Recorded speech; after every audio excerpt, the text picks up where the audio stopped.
India కూటమి చిన్నాభిన్నం కాబోతోందా? India కూటమిని చిన్నాభిన్నం చేసేందుకు ప్రధాని మోదీ జగన్మోహన్ రెడ్డిని ఒక అస్త్రంగా, మమతా బెనర్జీని మరో అస్త్రంగా ప్రయోగించబోతున్నారా అంటే అవునని సమాధానం ఇస్తున్నారు కొంతమంది రాజకీయ విశ్లేషకులు. ఈ నేపథ్యంలోనే అసలు ఇండియా కూటమి ఎలా చిన్నాభిన్నం కాబోతోంది, మమతా బెనర్జీని జగన్మోహన్ రెడ్డిని అస్త్రాలుగా వాడుకొని ఇప్పుడు ప్రధాని ఇండియా కూటమి మీదకి ఎలా ప్రయోగించబోతున్నారు అనేది మనం విశ్లేషణ చేసుకునేటువంటి ప్రయత్నం చేద్దాం. ప్రస్తుతం మనతో పాటున్నారు ప్రముఖ రాజకీయ విశ్లేషకులు, ప్రముఖ సీనియర్ జర్నలిస్ట్ సిఎస్ రావు గారు. సార్తో మాట్లాడదాం. సార్ నమస్తే. సార్ నమస్తే. సార్, ఇండియా కూటమి చిన్నాభిన్నం కాబోతోందని ప్రధాని మోదీ గారు జగన్మోహన్ రెడ్డిని ఒక అస్త్రంలాగా, అలాగే మమతా బెనర్జీని మరో అస్త్రంలాగా ఇండియా కూటమి మీదకి ప్రయోగించబోతున్నారు అనేటువంటి వార్త ఇప్పుడు సోషల్ మీడియాలో చక్కర్లు కొడుతోంది. దీని మీద మీ విశ్లేషణ ఏంటి సార్? మోడీ, అమిత్ షా ఎలాంటి రాజకీయాలు చేస్తారు అనేది 2014 నుంచి భారతదేశ ప్రజలు చూశారు.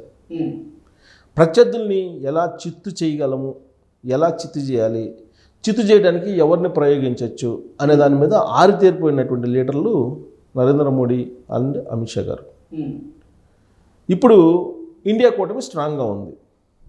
ప్రతిపక్షంలో రాహుల్ కూటమి అనుకోదాన్ని, అధికారంలో బలహీనమైనటువంటి ప్రభుత్వం ఉంది, మోడీ గారి కూటమి ఎన్డీఏ, అంతే కదా. సో ఇప్పుడు జమిలీ ఎన్నికలకు సంబంధించి బిల్ పాస్ కావాలి అని అంటే లోక్సభలో మెజారిటీ లేదు, రాజ్యసభలో మెజారిటీ లేదు. రాజ్యాంగ సవరణ 6 చేయాలని చెప్పేసి తాజాగా చెప్తున్నారు. తాజాగా ఇచ్చినటువంటి రిపోర్ట్లో రాజ్యాంగ సవరణ 6 చేయాలి. ఈ 6 చేయాలంటే 3/200 మెజారిటీ కావాలి. కానీ ఆ పరిస్థితి ఉందా? లోక్సభలో 292 మందే ఉన్నారు ఎన్డీఏకి. దాంట్లో జమిలీ ఎన్నికలు కావాలి అని చెప్పి అందరూ సపోర్ట్ చేస్తారా అని అంటే కొంతమంది జారిపోవచ్చు కూడా. ఇక రాజ్యసభలో అయితే దాదాపుగా 234 ఉన్నాయి, 45 ఏమో.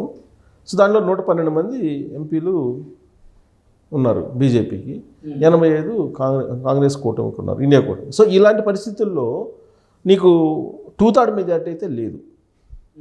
జమిలీ ఎన్నికలు వెళ్ళాలంటే కనుక బిల్ పాస్ కావడం అనేది కష్టం. సో దీంతో బిల్లు అయితే ఎట్టి పరిస్థితుల్లో పాస్ చేయాలి. ఈ సమావేశాల్లో కాకపోయినా రేపు రాబోయేటువంటి బడ్జెట్ సమావేశాలైనా సరే దాన్ని ఆమోదింపజేసి చట్టరూపంలో తీసుకురావాలని చెప్పి నిర్ణయం తీసుకున్నారు. వీలుంటే అసలు ఈ సమావేశాలను ప్రవేశపెట్టాలి అని చెప్పి, చర్చను ప్రారంభించాలి అని చెప్పి, అంటే స్పీడ్గా ఉన్నారు నరేంద్ర మోడీ గారు. దానికి కారణం ఏంటి? హర్యానా, మహారాష్ట్రలో అనుకూలమైనటువంటి ఫలితాలు బీజేపీకి వచ్చాయి. సో కాబట్టి జమిలీ ఎన్నికల బిల్లు పాస్ కావాలి. పాస్ కావాలంటే ఏం చేయాలి? కూటమి ప్రభుత్వాన్ని చెడుగుడు ఆడుకోవాలి. ఇండియా కూటమిని చెడుగుడు ఆడుకుంటే తప్ప ఆ బిల్లు పాస్ కాదు. దాంట్లో భాగంగా ప్రతిపక్షాన్ని బలహీనపరిచేటువంటి దానికి తెరలేపింది బీజేపీ. దాంట్లో భాగంగా ఎవరిని అస్త్రంగా ప్రయోగిస్తుందంటే జగన్మోహన్ రెడ్డి గారిని అస్త్రంగా ప్రయోగిస్తున్నట్టు ఢిల్లీ వర్గాల్లో చర్చ నడుస్తుంది. ఎవరు అవును అనుకున్నా కాదనుకున్నా నరేంద్ర మోడీ గారు జగన్మోహన్ రెడ్డి గారికి, కేసీఆర్ గారికి ప్రాధాన్యత ఇండైరెక్ట్గా ఇస్తున్నారు అనేది రాజకీయ వర్గాల్లో బలంగా పాతుకుపోయింది. సో ఇప్పుడు జగన్మోహన్ రెడ్డి గారిని మొన్నటి వరకు 2019 నుంచి 2024 వరకు ఎలా ఉపయోగించారు? చంద్రబాబు నాయుడు గారిని లొంగ తీసుకోవడానికి ఉపయోగించారు. అది తేటతెల్లం అందరికి కనిపించినటువంటి దృశ్యం.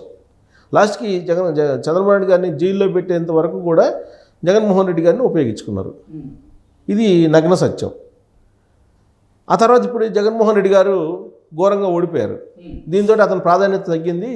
సో రేపు మాపు జైలుకి కూడా వెళ్తాడు, జైలుకి పంపిస్తాడు నరేంద్ర మోడీ అనుకున్నారు.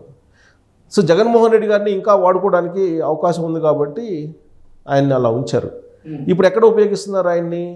ఇండియా కూటమిలోకి ఆయన్ని పంపించడం ద్వారా ఇప్పుడు ఒక ఆపరేషన్ స్టార్ట్ చేశారు బీజేపీ పెద్దలు, ఢిల్లీ కేంద్రంగా చేసుకొని అని చెప్పి వినిపిస్తుంది. దాంట్లో భాగంగా ఏంటి? విజయసాయి రెడ్డి ఒక స్టేట్మెంట్ ఇచ్చారు.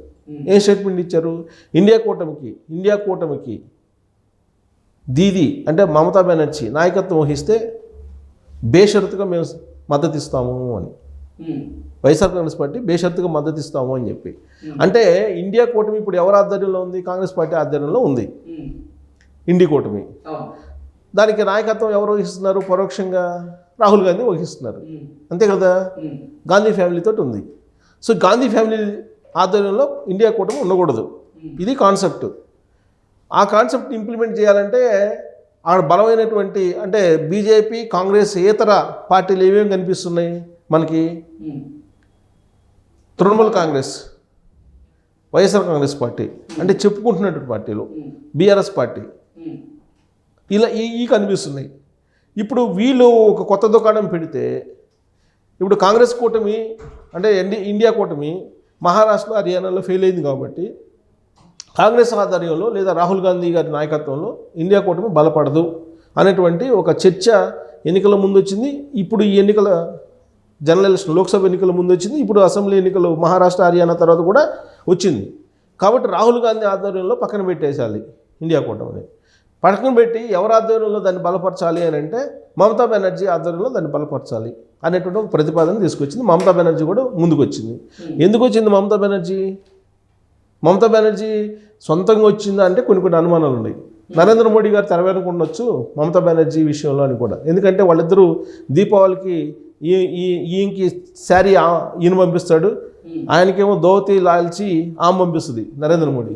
వీళ్ళిద్దరి మధ్య మంచి సత్సంబంధాలు ఉన్నాయి, రాజకీయపరమైన సంబంధాలు ఉన్నాయి. వాళ్ళిద్దరి మధ్య ఇలా పండుగలు పబ్బాలప్పుడు కొంత ఈ సాంప్రదాయం ప్రకారం ఇచ్చిపుచ్చుకునే ధోరణి కూడా కనిపిస్తుంది.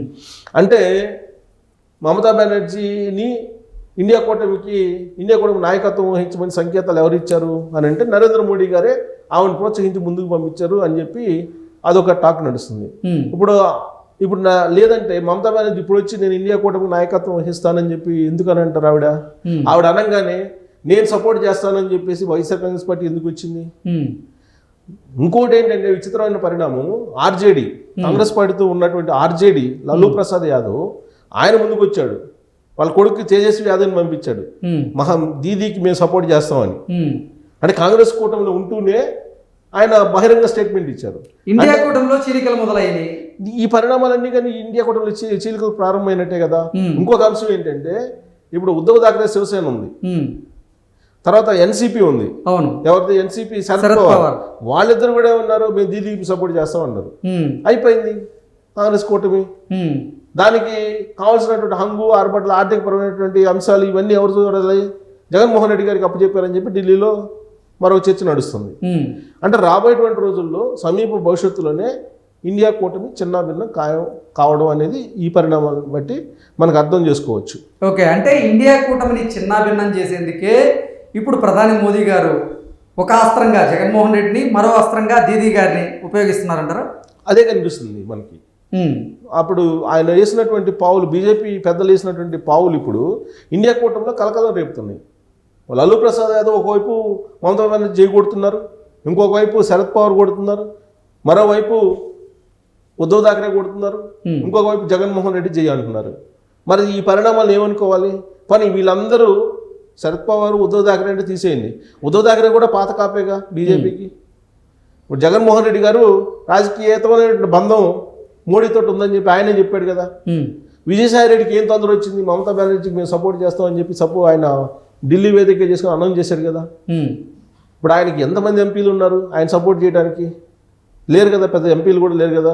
మరి ఉన్నటువంటి 4 ఎంపీలతోటి సపోర్ట్ ఇస్తే ఎంత, ఇవ్వకపోతే ఎంత? కానీ మమతా బెనర్జీ ఇండియా కూటమికి నాయకత్వం వహిస్తే మేము సపోర్ట్ చేస్తామని చెప్పేసి విజయసాయి రెడ్డి అనౌన్స్ చేశాడు. అంటే దీని వెనక మరి ఇండియా కూటమిని చిన్నాభిన్నం చేసేటువంటి వ్యూహం బీజేపీ పెద్దలో లేదని చెప్పి మనం అనుకోగలమా? అనుకోవడానికి అవకాశం లేదు. సో కాబట్టి ఎవరిని ఎక్కడ వాడాలో అక్కడ వాడుతున్నారు బీజేపీ పెద్దలు. దాంట్లో జగన్మోహన్ రెడ్డి గారు ఈ రూపంలో వాళ్ళకి ఉపయోగపడుతున్నారని చెప్పేసి మనం అనుకోవచ్చు. Okay sir, thank you so much. Thank you.